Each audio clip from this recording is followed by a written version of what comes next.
नमो अरिहन्ताणं नमो सिद्धाणं नमो आयर्याणं नमो वज्रायाणं नमो लोई सव्यसाणम्। आचार्य मानतुंग स्वामी द्वारा विरचित यह भक्तामर स्तोत्र है। 21वें श्लोक का अर्थ हमने देखा था। 22वें श्लोक का अर्थ हमें देखना है कि आपकी माता जैसी दूसरी माता नहीं है, ऐसी बात यहाँ कही है। देखो पढ़ते हैं।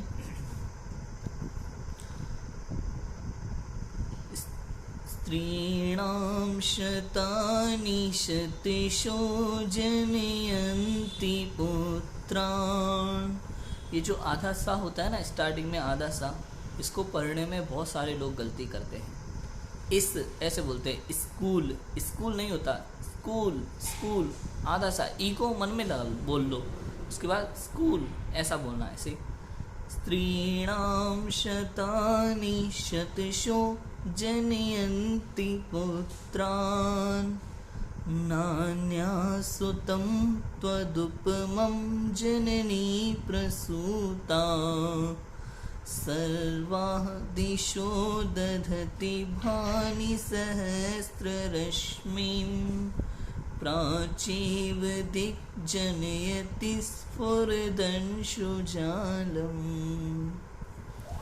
देखो, स्त्रीणाम अर्थात सैकड़ों स्त्रियाँ, बहुवचन है ना, स्त्रीणाम षष्ठी विभक्ति बहुवचन, तो सैकड़ों स्त्रियाँ, शतानी शतशो अर्थात सैकड़ों पुत्रों को, जनयंती जन्म देती है, पुत्रान पुत्रों को, है ना, शत्रो सैकड़ों स्त्रियां सैकड़ों पुत्रों को जन्म देती हैं।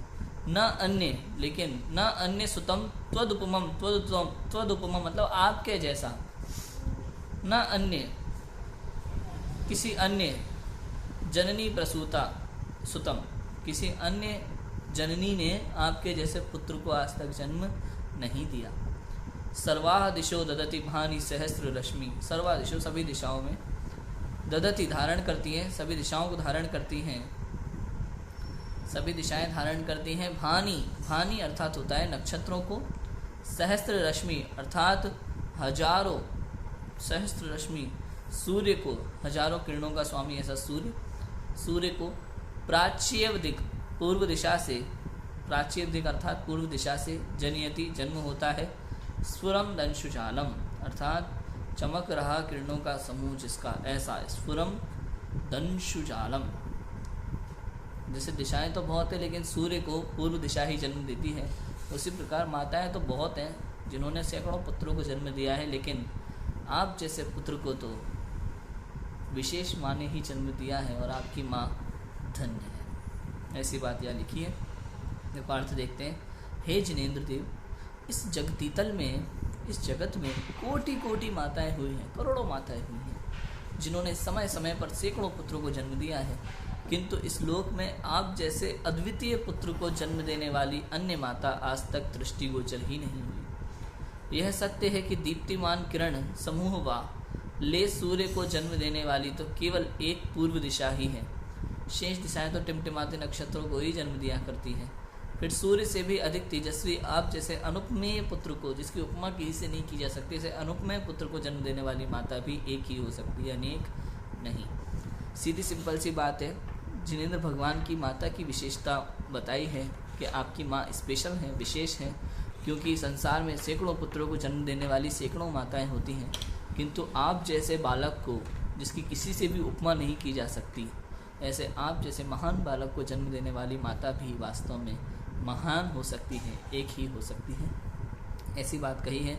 उदाहरण के लिए बताया है कि जिस प्रकार से सूरज का जन्म पूर्व दिशा से ही होता है, अन्य दिशाओं में काफ़ी नक्षत्र पैदा होते रहते हैं, उसमें कोई बड़ी बात नहीं है, लेकिन सूरज का जन्म जिस प्रकार पूर्व दिशा से ही होता है, उसी प्रकार ऐसे सूर्य से भी तेजस्वी महाबालक का जन्म किसी महान माता के उदर से ही होता है, ऐसी बात यहाँ कही गई है। इस प्रकार से उन्होंने जिनेंद्र देव की माता, तीर्थंकर की माता के प्रति अपना आदर भाव प्रकट किया है, सम्मान भाव प्रकट किया है, महिमा का भाव प्रकट किया है 22 नंबर के श्लोक में। ये 22 नंबर का श्लोक था।